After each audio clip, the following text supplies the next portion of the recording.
All right, welcome to this month's expansion team meeting. I'm Dave Gagnon, and today we have a very special guest, Sherri Elliott. Sherri, would you mind coming on up here and stand your little avatar up here with me?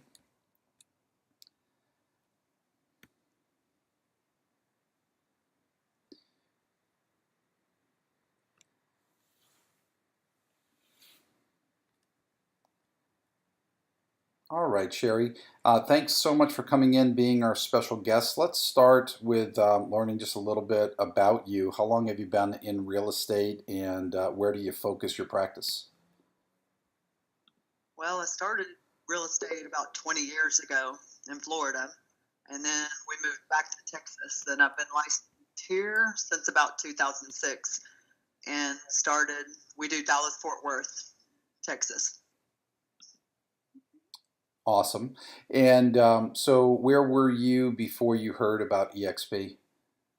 Keller Williams for the past 10 years. And oftentimes, people ask, what do I say, to someone that I want to share the EXP story with? And so, how did that go? How did you hear about EXP, and what did your sponsor say to get you into engagement at first? Mine's a little bit unique because I knew a lot of people at Keller Williams, and several had moved over to EXP, and I saw them as their little avatars. I called them cartoon characters. I thought it was kind of funny. So I started watching them on Facebook and posting, about their meetings in the cloud and their pictures, that we participate in now. And I thought it was a little weird, but I watched it for a while. And then I actually called in and asked someone to come present to me. And that's when I got hold of Gene. And he set me up with Rob, who came and presented to me because Gene was the broker. And Rob was here in my area. So Rob came out, did the presentation, and I liked what I saw, so I joined. So you're a little bit of proof of concept that once we get going in an area and good agents are making the move over, other good agents pay attention. They see what's going on. Curiosity can get higher, and they can actually initiate conversations, right? Yes, because without seeing it on Facebook and being curious, I would have never called to find out why these top agents, it's people I know and I respected, but none of them called me. They all were there, but no one called me. I knew them and could have called them, but I didn't know if I was interested. So I didn't want to start that dialogue with someone I knew, and that's why I called the company just to have them tell me about it. And I ended up with someone I didn't even know. I didn't know Rob before he presented to me. I gotcha. And so, if those folks that you had known had reached out, would you have had a conversation, do you think? I would, because I was interested, but I didn't want to start the dialogue. Gotcha. And you're a pretty good producer, is that right? Yeah, I just merged with the team prior to merger in $30 million, depending on the year, and just merged with another team that does the same. So we'll be probably around 50 million next year. So, do you think the fact that you are a $30 million producer might have, some folks might have been shy about approaching you? Maybe they thought you were, too big of an agent to be interested? Uh, no, the people that I knew were in different states. I was the 14th agent in Dallas, so it wasn't like it had caught on yet in Dallas. It was people that were producers in other states that knew me that were there, and a few that were just starting XP. So they may have been too new to know what to say, maybe, or reach out. I don't know. Gotcha. I gotcha. And so, what advice would you give to everyone here on the expansion team as far as, if you know someone who's a great agent, even if they're not local to you, what advice would you give them? What I do is I tell everybody I know, how much I love the company and everything about it, not just the revenue share.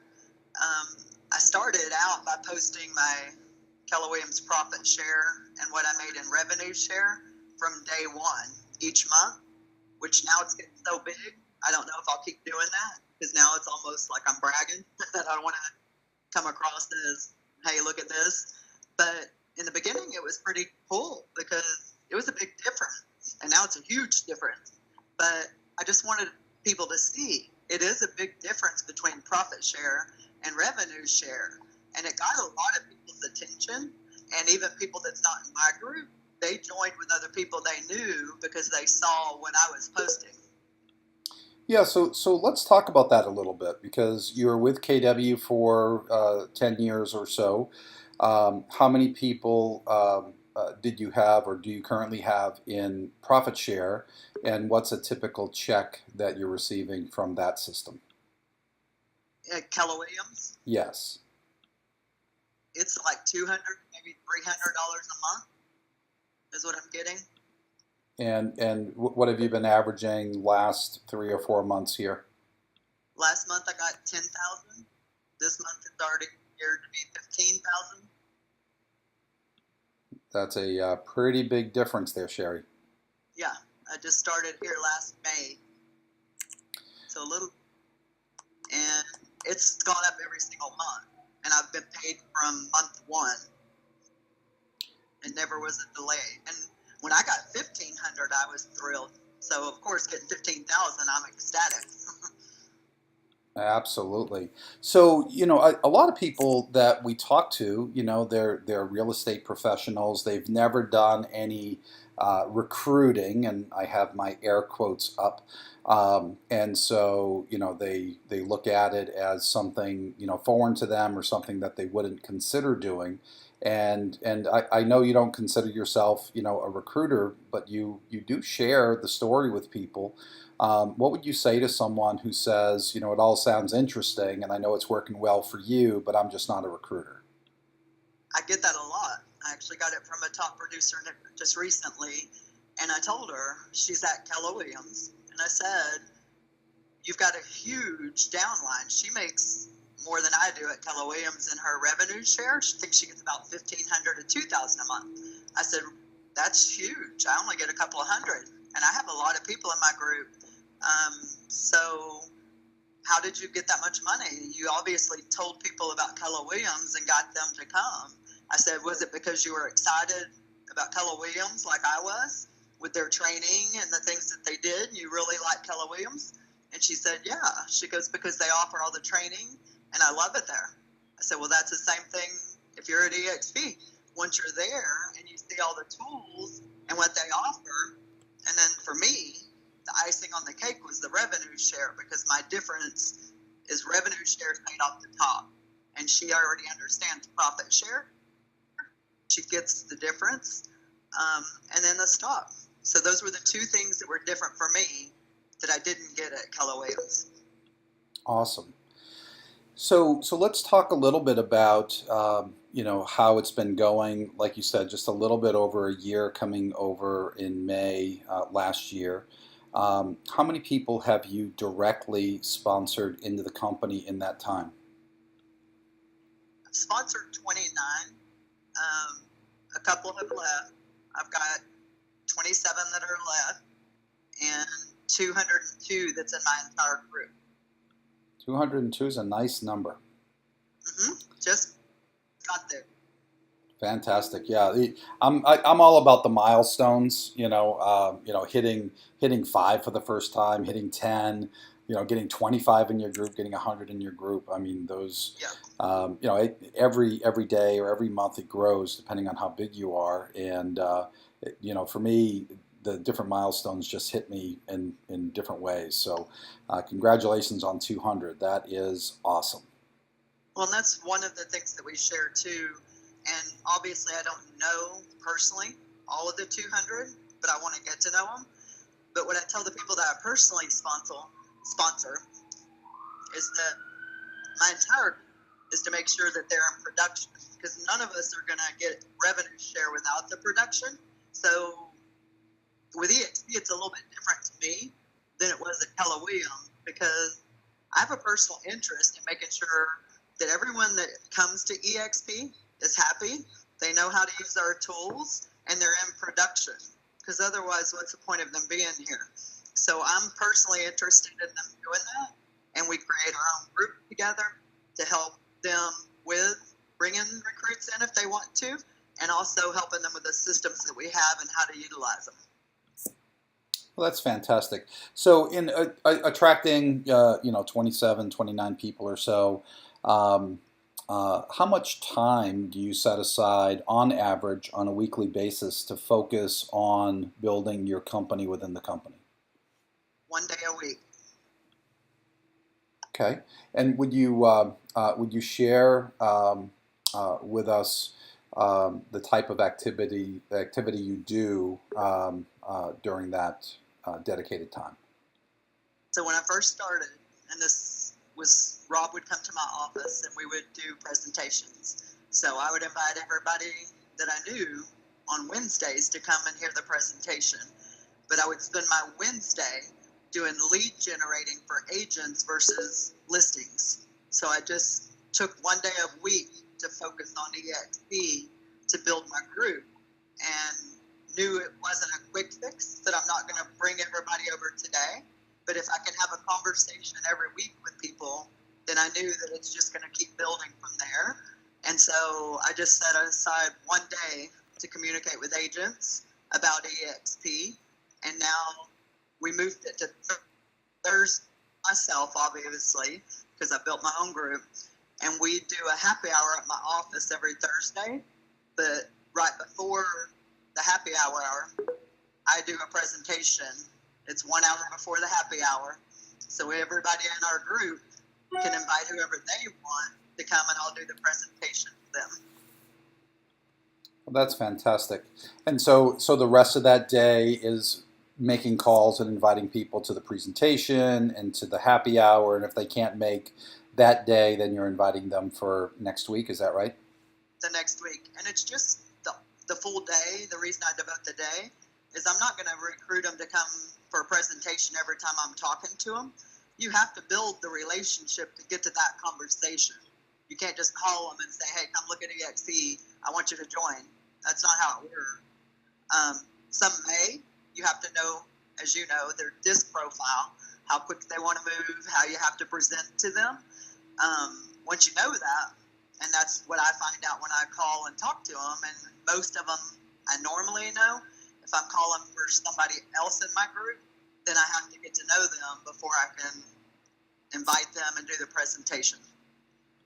So talk a little bit about, what are you talking about to build that trust with them in between your first communication with them and inviting them to their first meeting? I just ask them about their company first, what they like about it. We talk a little bit about that, because sometimes the conversations go for an hour, and I've called people that said, I don't have time to talk right now. Can we schedule a meeting? I said, sure. When's a good time? And then they just go off on a tangent about their company. And I just didn't listen. Other times, we schedule an appointment and just talk about their company first, because if I don't know what their pain is, I'm never going to be able to bring them over, because I'm just shooting in the dark at why I'm trying to get them here, because I know it's a great company. But like for me, it was all about revenue share and stock, because I was fine at Keller Williams, didn't have any issues. This was just better for me. And I was looking for retirement options and things like that, because I'm not getting any younger, even though I look cute in my avatar up here. I needed something else, But for other people, it's about the lead generating, the technology, not having to drive to an office. So I just have to find out what is their needs. And when I know that, I can close them. But I got to get to that. Gotcha. Yeah. So it's really about knowing what they do like, because that might hold them where they are, knowing what they don't like, and that might, help catapult them into a change. And so knowing that before you start, blabbing about, what the story is here, you can become much more focused on what that conversation is, right? Yes. Like an example, yesterday I met with a girl. He only wanted to meet with me to talk about how to build a team. And she's at a transaction-based broker. And so I just asked her, how many transactions do you do? She told me. How many do you plan on doing when you build a team? Is there going to be a limit? And about the numbers with a team at a transaction building company, it's a lot of money. And then I said, is that really going to be the best option for me? I always think with what, the end in mind. If my team was there, it would cost me this much money. That's why I chose EXP, because it's a lot less expensive, and here's what we pay. And in the end, she asked me to present to her and her partner, which was my goal all along, but I had to let her see that. Sure. Yeah. So part of it is having a conversation of self-discovery for them, right? Yes. And so, there are, these virtual companies out there that are just going for the low-cost provider. How cheap can we provide a service? And so, for someone like you, where you see the value in the company and you're sharing it with folks, and now you're making $15,000 a month, there's no amount of zero cost of working somewhere else that would be even remotely worth it to leave, right? No, EXP, I tell people all the time, EXP pays me to work here. Does your broker do that? Yeah, it's a really hard concept for people to get their head around, and for me, storytelling allows me to get there, right? So, knowing Yes. your story allows me to, share it with 100 people who might be considering, a cheap alternative versus a value-based alternative. Right. Gotcha. And so, talk to me a little bit about the process. The EXP Explain presentation. We all talk about the same things because the facts are the facts. And so you do the presentation, and now you're going into the social phase of your event, right? You've presented. Now you have a happy hour. Talk a little bit about how you have that structured. Is everyone paying for their own happy hour time? Do you get it sponsored by someone, and how does that work? And so what I've found is that most of the time people don't like to sponsor a recruiting event. So what I did was separate them. So we brought it into our office, because I do have a brick and mortar, so it's a little bit different than what other people would do. But you could still do it anywhere. What I do is I made them 2 separate events, but they're back to back. So everyone that wants to invite someone for the EXP Explain, that's what they're coming for. And then we say they can stay over, because we have a happy hour every week, and we want to invite them to that. So for our happy hour, that's about building those relationships. So we invite sometimes past clients or clients we have closings with, so they're there. We have our vendors. They come because we want to thank them. We call it Thankful Thursday. So they come. And then we bring agents that we're doing business with us. So when we're closing deals with other agents, you call them, invite them to coffee. We're inviting them to our for the transaction we did with you, and we want to thank you by inviting you to our happy hour. I gotcha. And so you do a closing with someone, and you're giving them a call. You're inviting them to the happy hour. Are you also inviting them to the presentation beforehand, or are you inviting them to the happy hour, getting to know them, invite them back for the next week, and then inviting them to a presentation? To talk about how you make that decision. Depends on how receptive they are. So if they've asked us about EXP, and we have a team, so each agent's doing this also. It's not just me. So if they turn them over to me, then I'm going to talk to them and fill them out. And if they're, we're going to invite them anyway. I'm going to do that as a team leader for the Thankful Thursday. If they have any interest from the beginning, like I did when I called in, I'm going to say, hey, come in an hour before, and I can show you about EXP. We have a presentation because there's a lot of people interested, and this is when I present about EXP. We don't want to do that during our happy hour, because that's when we're thanking our clients and people like you. So I would love to present this to you. Let's do that an hour before we do the happy hour.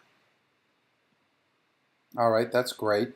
And then so if you're supporting a team and you have multiple people in a location and they're all inviting the people they're doing co-brokes with or the people that they know, the people that like them and trust them.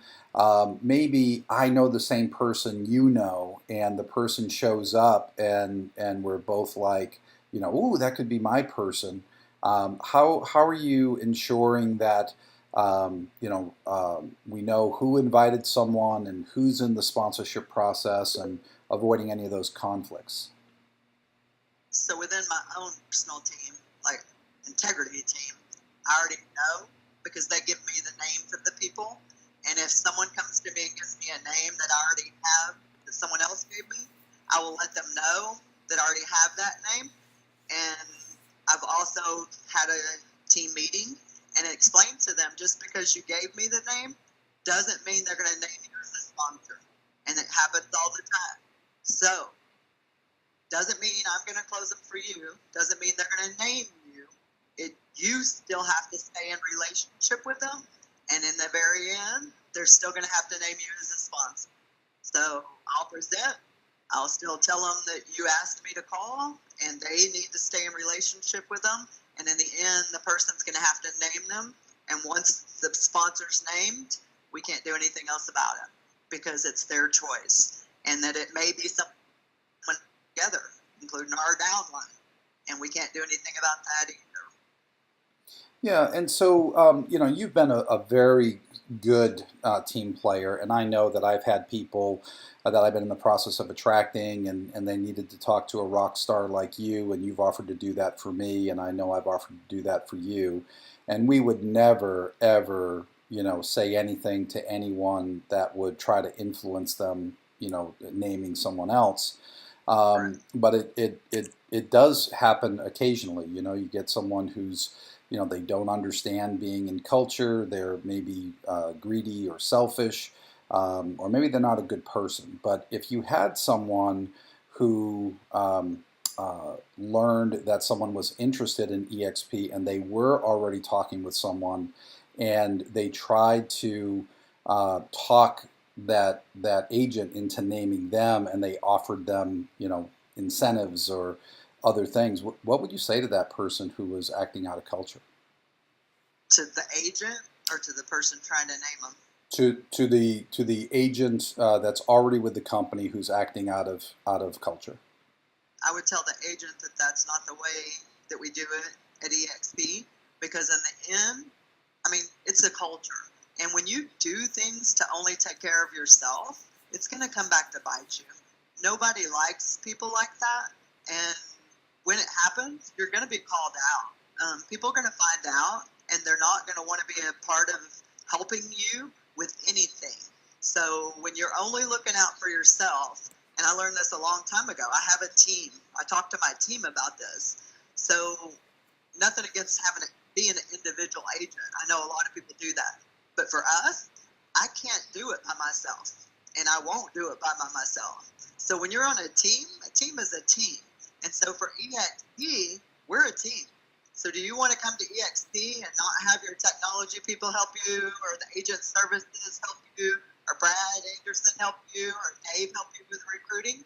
You want to be a lone person? Go do it, because when you start doing stuff like that, you're going to be on your own, and no one will help you. So do it once, and you'll be by yourself. And that's just what I tell my team, because you don't turn your back on your family, and family is your team, and that's how we do it at EXP. So while you might think that would help you and help your pocketbook, it won't in the long run. You're going to make less money because you have less people helping you get where you want to get. That's very high-minded. Thank you so much. So one of the things that you said in the beginning of our interview here was, there's a lot of things that bring value, not just revenue share, right? So we know, that it's a good and fair payout. We know that it can be awesome numbers in a very short period of time. But when we're talking with agents who don't understand it, or they don't understand the power of compounding, and they're more interested in, am I going to be able to continue doing the business that I'm doing? Am I going to be able to grow my real estate business and do more transactions? What conversations are you having with them about things other than revenue share? So I get a lot of questions about no one knows EXP. What does it stand for? All that kind of stuff. We go through that conversation, but I tell them most agents know we brand ourselves. People do business with us. They don't care about what the company name is. And at EXP doesn't care to be, out there in the limelight. That's why we don't have EXP really big on our cards and everything else. We still brand ourselves. So when I moved over from Keller Williams to EXP, I didn't miss anything. Some people are saying that my business went down and all that stuff. It didn't. Everything is the same. I just took a $5.1 million listing. So yes, we still list the same amount in the same luxury houses and all the stuff we always did. And that wasn't even an existing client. It's a brand new, didn't know who they were. And they listed with EXP, not knowing who that company was.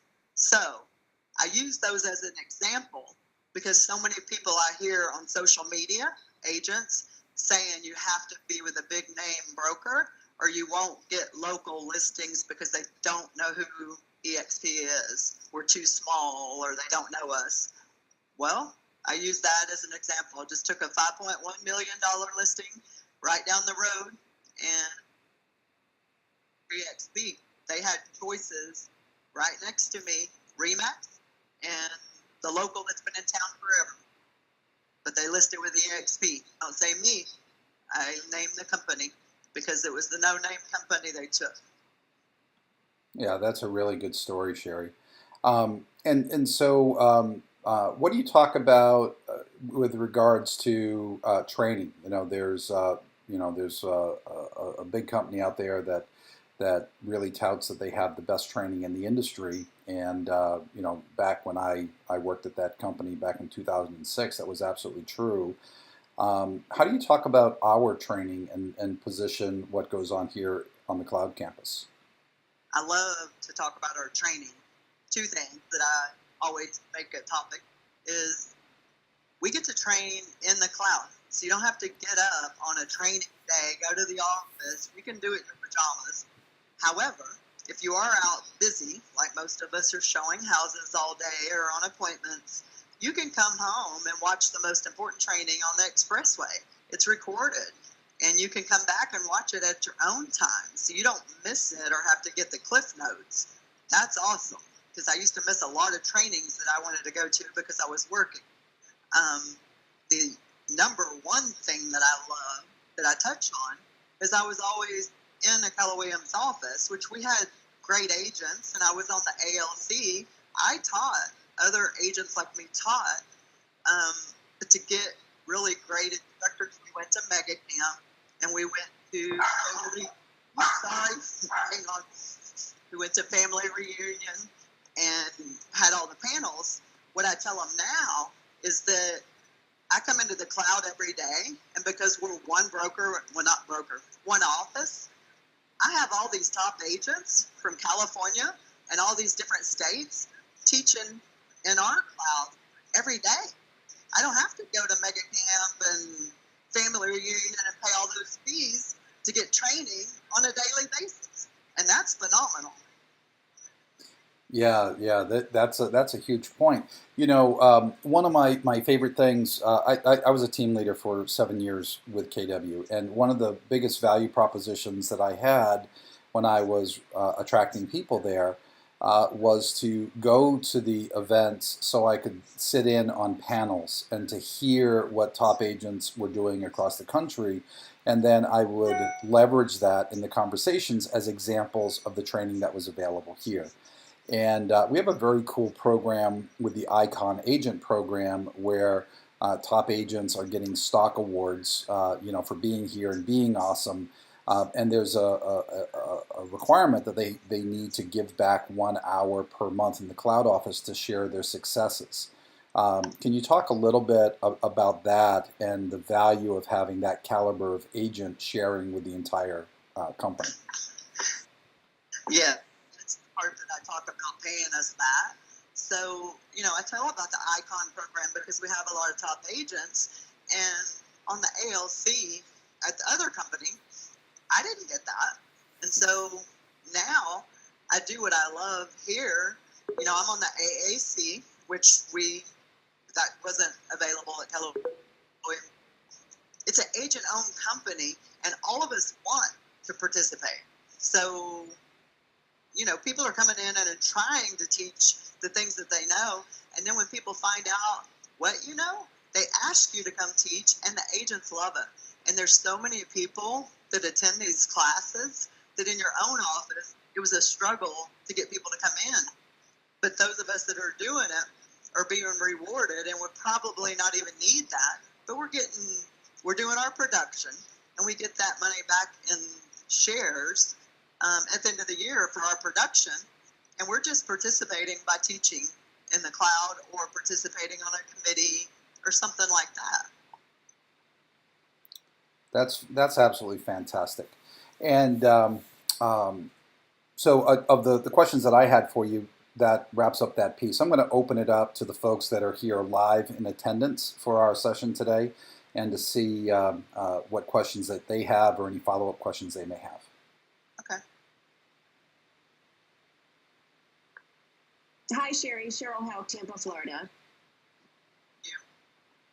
I'm wondering what your presentation at your EXP Explain looks like. Is it a PowerPoint? What does it look like? It's a PowerPoint. Takes 30 minutes. Real quick, everything.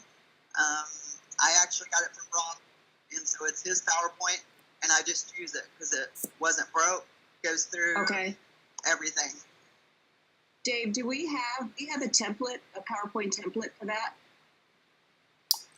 We do. I had shared that same one with you on our private Facebook channel too. Okay, perfect. Thank you. Yep. I have a question. Okay. Sure. Sherri, this is John Pulley from Austin. How are you?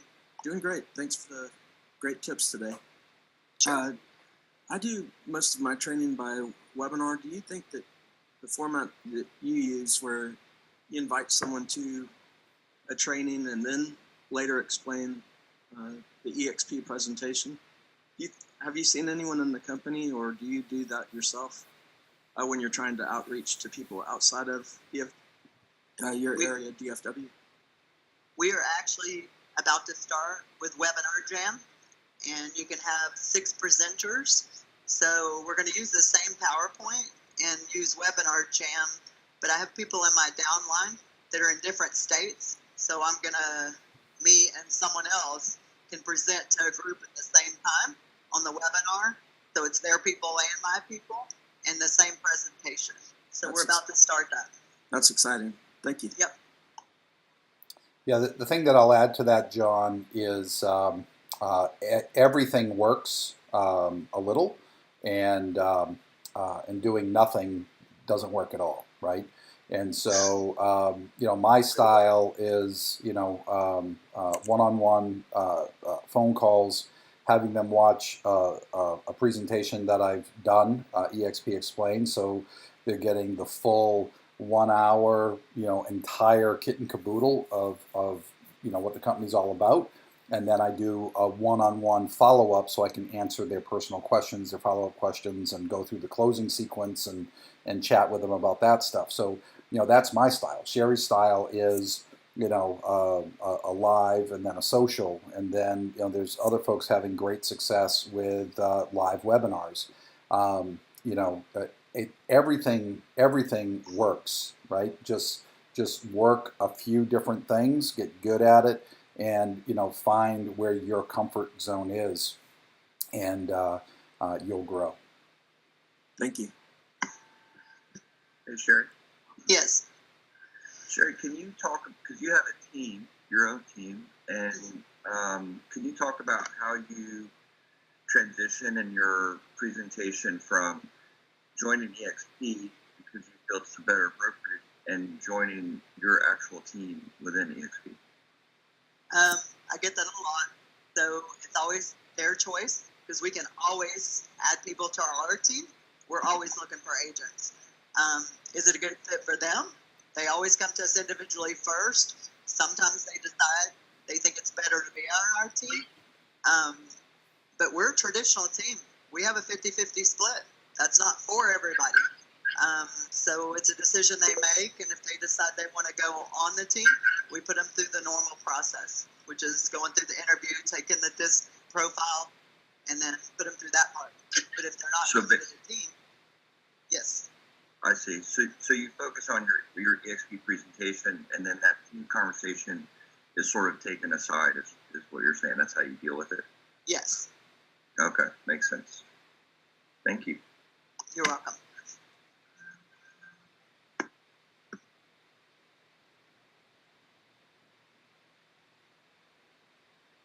Any other questions for Sherri? Hi, Sherri. This is Sally from Boston. Do you use any particular CRM to keep track of your group of potential people to come on board? I do. I use Top Producer because we've always used Top Producer, and we have different drip campaigns for people that we do know and that we don't know. We have met, have not met, and then on my own personal team, we have them assigned with our campaigns on when I call and when they call. And what I'll add on CRM, Sally, is any CRM that you have works as long as it allows you to build in a couple of different drip campaigns, and everyone has their own style with that. If you don't have a CRM, the company does offer a free CRM. We used to launch it for everyone who joined, and quite frankly, not many people use it because they either had a CRM or they're not a CRM type of person. But if you need a CRM, it is included. It is free. You can send an email to support@exprealty.com and ask for your free CRM tool. Thanks, Dave. Absolutely.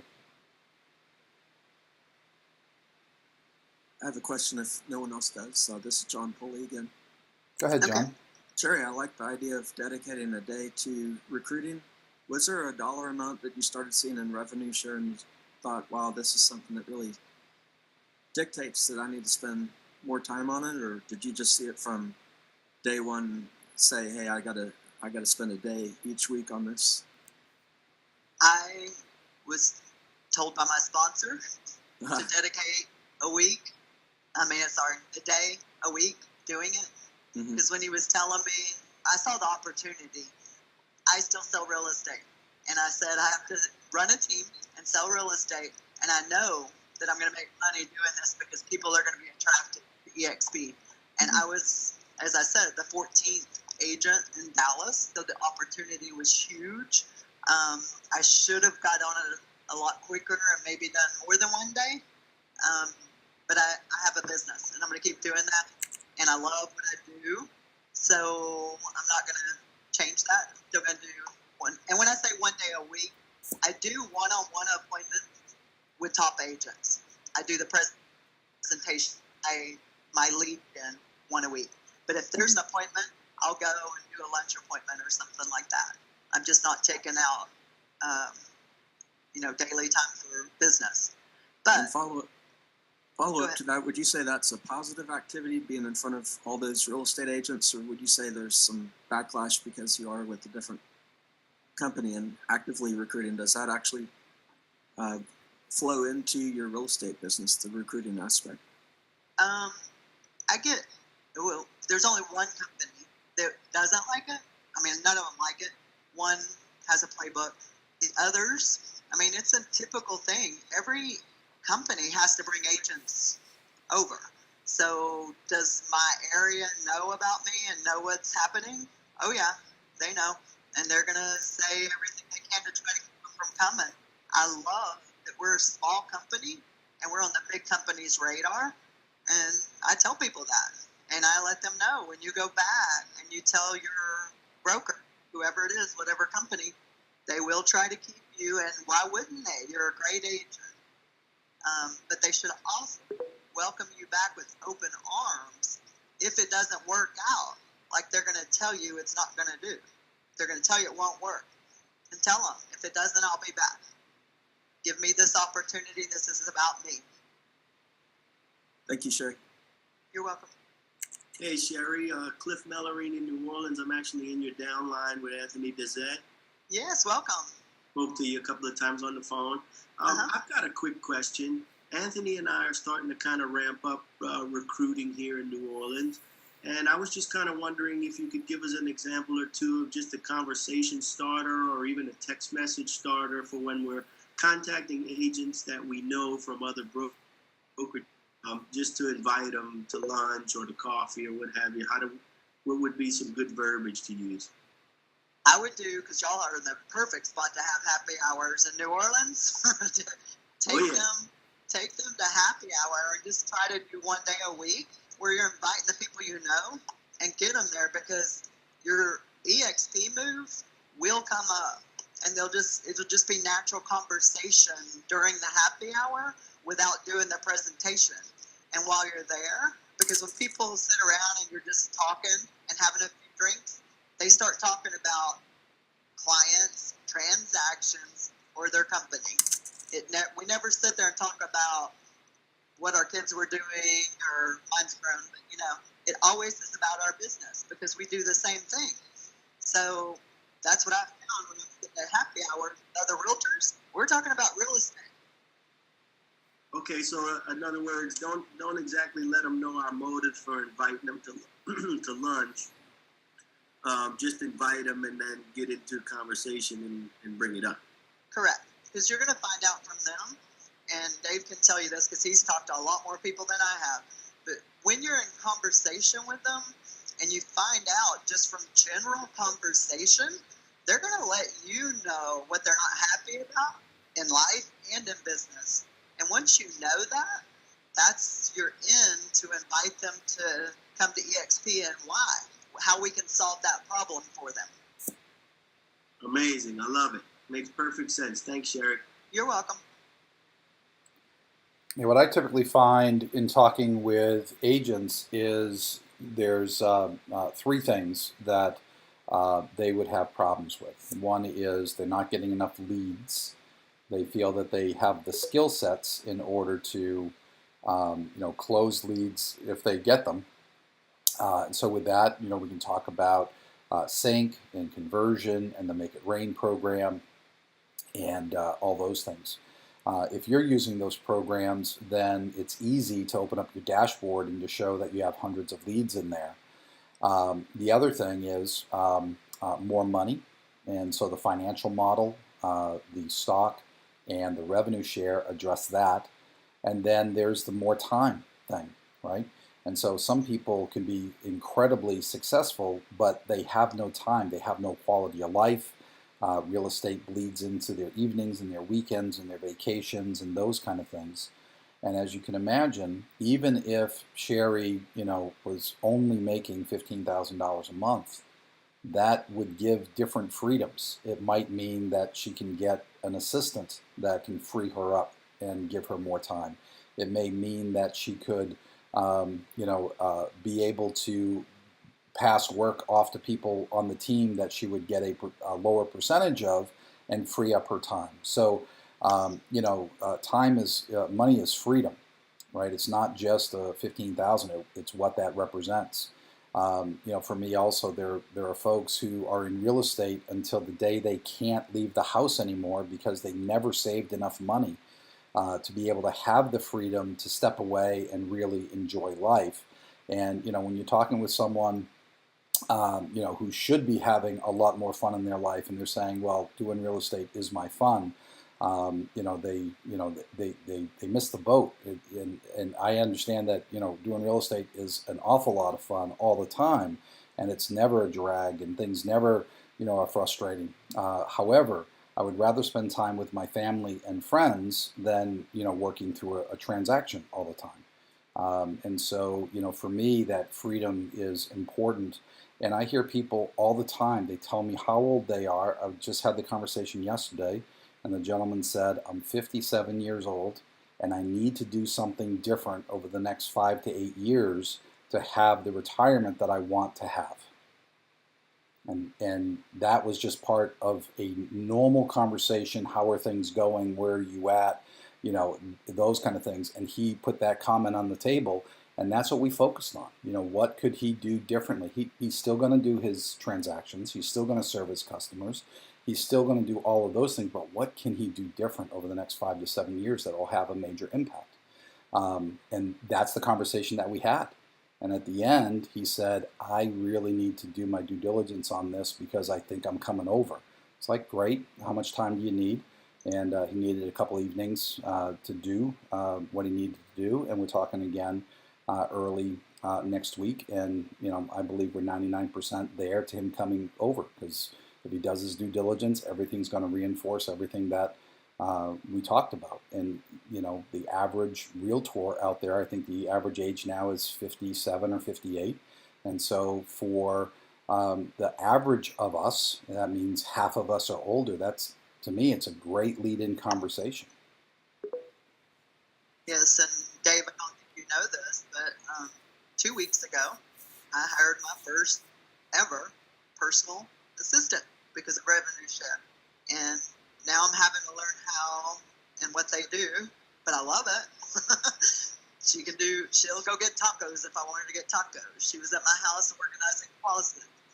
She'll do business. She's a licensed agent, and she'll do anything I want her to do. So, and she's making a good salary because of the revenue share that I made, and it helped me in my personal life, and she can do business, but she works on my team, but only for me. So everyone on the team knows they can't use her because I pay for her. But we have admin for the team also. Yeah, I mean, it has made a difference. Yeah, you know, whatever a good admin costs. I mean, you know, if it's minimum wage in your area, great. You know, if it's, you know, $10 an hour, $12 an hour, whatever it is, you do the math and figure out what it would take to have a competent, passionate, caring human being there to support you in your efforts. What would it free up? What would it allow you to do? And what impact would that have with your family? What impact would that have in your real estate business? What impact would that have for you focusing on growth? And, you know, sometimes you just got to burn the candle at both ends for a year or two to put yourself into a position of real freedom. And I added a full-time admin 2 years ago, a personal assistant, and it's changed my life. And so kudos to you, Sherri. I didn't know that you took that step, but it is liberating, isn't it?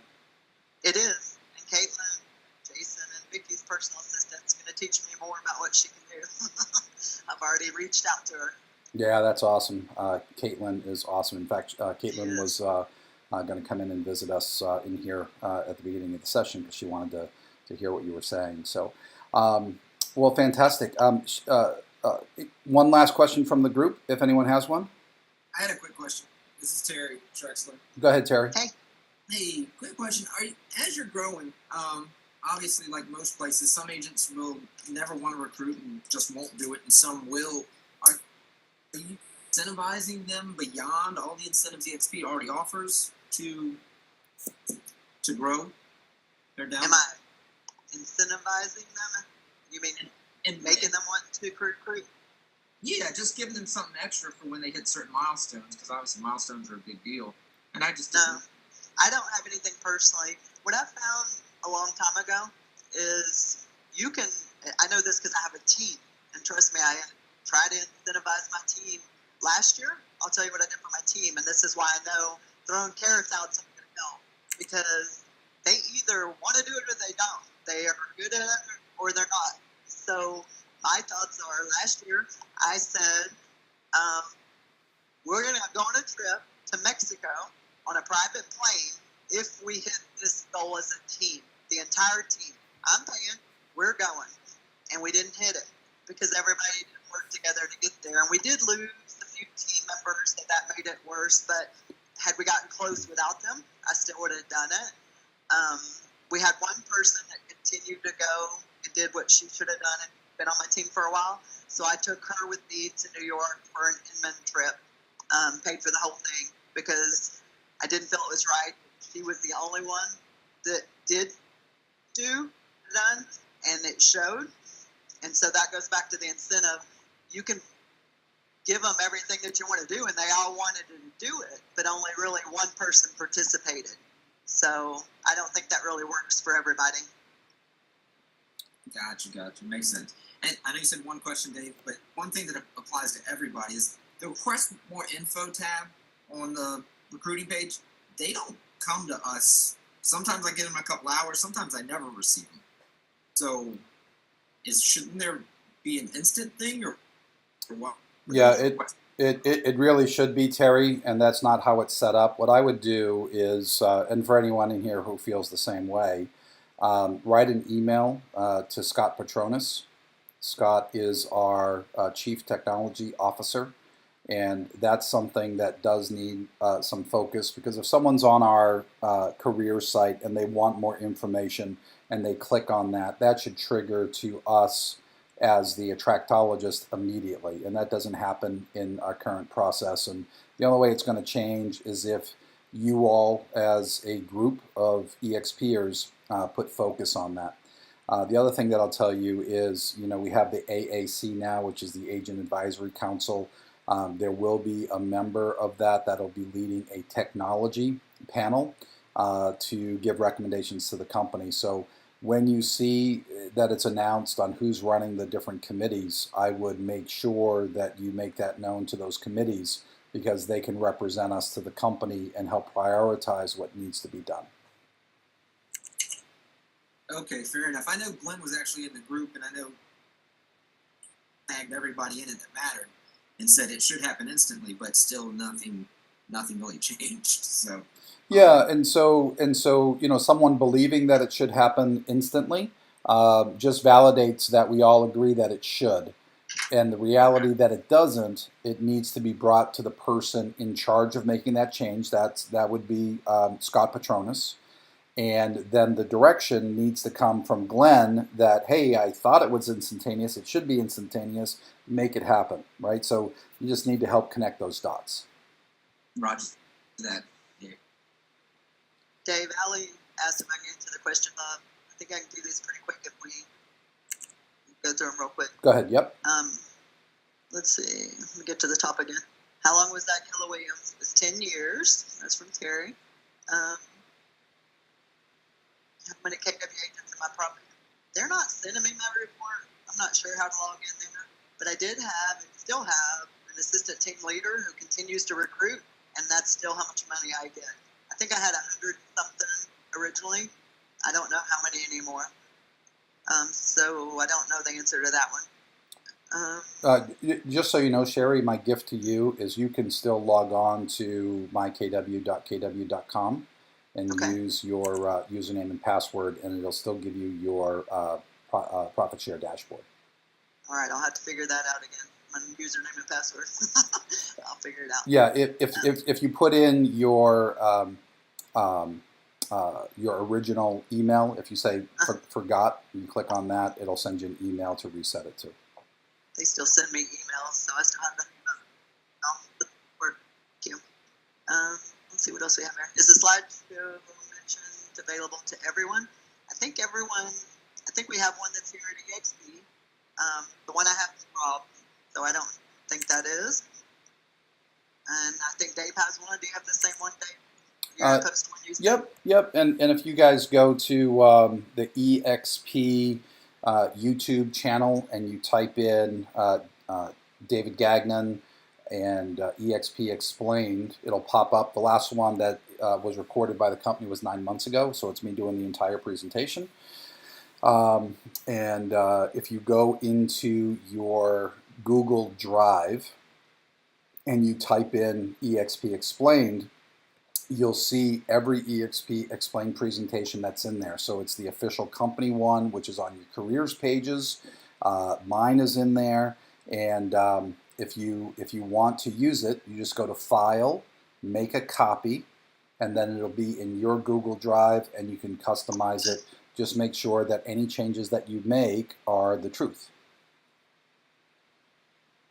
Okay. And then Donovan asked, did I see any advantage for my team member to have half cap? They do. So for me, it doesn't really make a difference. I mean, the revenue share, but they bring more people, so that's not really, that doesn't affect me.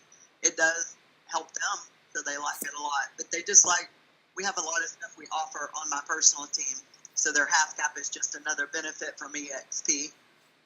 I know everybody looks at that different, but for them it's a great benefit. I think that was the, maybe, let's see. I think the rest was about that, so I think we're done. All right. Sherri, I asked you a lot of questions. You've been awesome at answering everything. Is there anything that you wished that I asked you that I didn't? One of the things that, just one quick thing, and I know we got a few minutes. Every now and then, I get an agent that I do bring, and they sign up. Then they go back to their company and tell them, and this is just one big box company that you and I know well, and they tell them some myths that aren't really true, and they're very loyal to them, and so they end up going back and staying there. How do you deal with that? How do you, even if you tell them ahead of time what's going to happen, how do you tell them what's going to happen ahead of time, I guess? Yeah, really good question. So, and what's ironic is I actually learned this in scripting and dialogue as a team leader at that other company. And so what I found is if I tell them that their broker is going to say things, they would always doubt it. And so, and then of course the broker would. But if they said it, then they always believed it. And so what I would say is, obviously you're a impactful agent for that brokerage. What do you think the broker is going to say when you go back and tell them that you're transferring out? And I would just shut up and wait until they answered. And they would always say, well, they'll probably talk me into staying. And I'm like, well, what could they say to make you stay? I say, well, maybe offer me more money. I say, yeah, they could actually offer you 100% for the next year or two. Please don't go, because if you go and people follow you, that's going to be a huge impact for them, right? So, you know, do you think that they would ever lie to you about, you know, anything? Well, no, they wouldn't lie to me. Okay. And so if they did lie to you, how would you feel about that? Well, that would be terrible. I would never want to work with them. Say, okay, so anything that they tell you, I want you to make a note of it, ask them if they have any proof of it, and then bring that back to me, and we'll validate if anything that they gave you is a concern, whether it was truthful or not. And that way there, even if the person puts something on the table that does worry them, they've agreed to share that with me. They've agreed to get whatever you know, pseudo facts they're being told documented, and then we can use whatever tools to validate whether what they were told is a lie, or, you know, to validate what we actually told them is the truth. Okay, that's good. All right, that's the top of the hour. Thank you everyone for coming in, and for those of you watching this on my personal YouTube channel, make sure you hit subscribe and then the little bell, because if you do that, YouTube will tell you every time I post one of these. It's on my private YouTube channel. In fact, I'm going to bounce over there real quick, and I am going to I'm going to put it right in the chat here so you guys can all find what you need in there. Let's see. If I ever figure out, oh, here we go, my channel. All right, I'm just going to put it in the chat here so you guys can find it. And my YouTube channel is under Dave Gagnon. So find it, subscribe to it. This video will be posted up probably by Friday or Saturday. Sherri, thank you so much for coming in and sharing. You are a rock star. You are the type of person that's a heart of the company, and we're growing because of people like you. Thank you so much. Thank you for having me. Thanks everybody for coming. All right, bye-bye. Bye-bye.